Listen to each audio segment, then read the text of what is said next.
នៅរសៀលថ្ងៃពុធទី23ខែមេសាឆ្នាំ2025សម្ដេចអគ្គមហាសេនាបតីតេជោហ៊ុនសែនប្រធានព្រឹទ្ធសភានៃព្រះរាជាណាចក្រកម្ពុជាបានទទួលជួបលោកជំទាវផែថងឋានស៊ីនវ៉ាតនាយករដ្ឋមន្ត្រីនៃព្រះរាជាណាចក្រថៃចូលជួបសម្ដែងការគូសមនៅវិមានព្រឹទ្ធសភារាជធានីភ្នំពេញ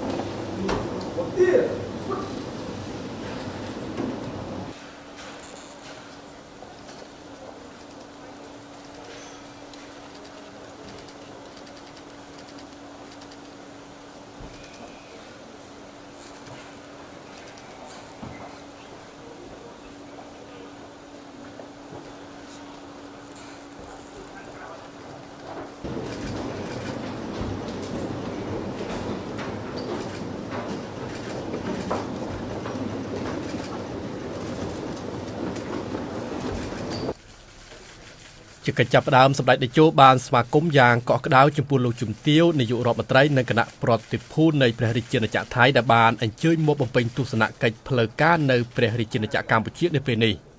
ឆ្លៀតនៅក្នុងឱកាសនេះផងដែរសម្ដេចតេជោចូលរួមរំលែកទុក្ខសារជាថ្មីចំពោះសោកនាដកម្មនៃគ្រោះរំជួយដីនៅប្រទេសថៃនាពេលកន្លងទៅថ្មីនេះ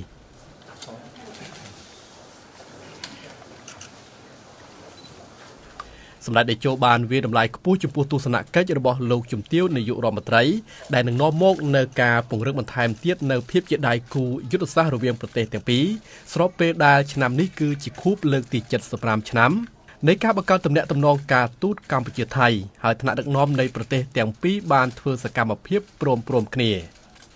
លោកជំទាវនាយករដ្ឋមន្ត្រីថៃបានថ្លែងអំណរគុណចំពោះសម្ដេចតេជោយ៉ាងជ្រាលជ្រៅចំពោះការបដិសណ្ឋារកិច្ចនិងការទទួលស្វាគមន៍ប្រកបដោយកិត្តិយសនិងបានសម្ដែងនូវការពេញចិត្តយ៉ាងខ្លាំងចំពោះទំនាក់ទំនងប្រទេសដែលស្ថិតនៅភូមិផងរបងជាមួយគ្នាដ៏ល្អប្រសើរនេះ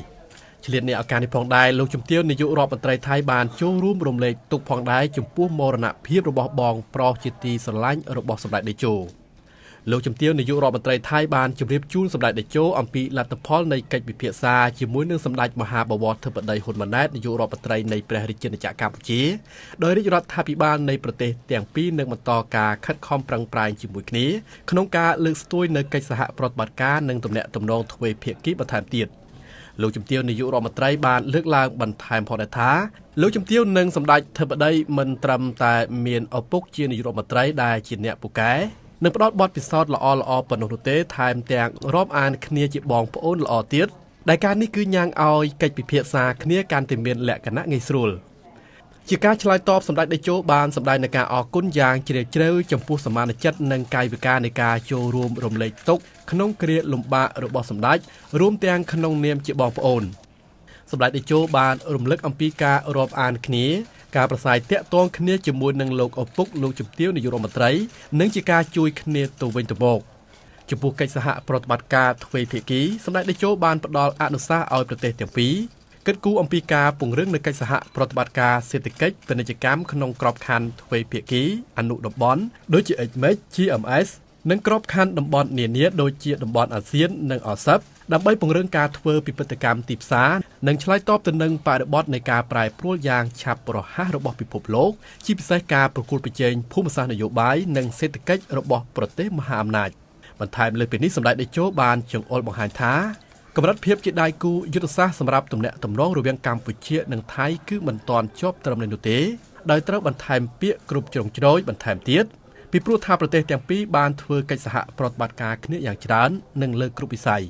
ដូច្នេះប្រទេសទាំងពីរត្រូវជំរុញការអនុវត្តនូវសកម្មភាពការលើកកម្ពស់កម្រិតភាពជាដៃគូយុទ្ធសាស្ត្រនេះទៅជាភាពដៃគូយុទ្ធសាស្ត្រគ្រប់ជ្រុងជ្រោយនាពេលអនាគត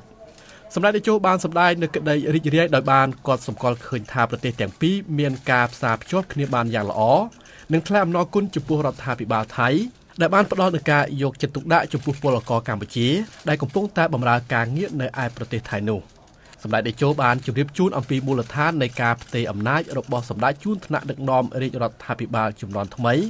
ដែលជាការគិតគូរវែងឆ្ងាយអំពីការអភិវឌ្ឍអនាគតរបស់កម្ពុជាដោយធៀបទៅនឹងប្រទេសផ្សេងៗដែលតែងតែសង្កេតឃើញមានអស្ថិរភាពនិងចំនួននៅពេលដែលមានការផ្លាស់ប្ដូរអំណាចនោះ ជាចុងក្រោយសម្ដេចតេជោបានជូនពរលោកជំទាវផែនថងឋានស៊ីនវត្តនិងគណៈប្រតិភូនៃព្រះរាជាណាចក្រថៃទទួលបាននូវភាពជោគជ័យចំពោះការបំពេញទស្សនកិច្ចផ្លូវការនៅក្នុងប្រទេសកម្ពុជាដើម្បីបង្កើននូវចំណងមិត្តភាពជាប្រពៃណីនិងទំនាក់ទំនងដ៏ល្អបន្ថែមទៀតហើយសម្ដេចតេជោសង្ឃឹមថានឹងមានឱកាសជួបជាមួយនឹងឯកឧត្តមថាក់ស៊ីននាពេលសមស្របណាមួយនាពេលខាងមុខ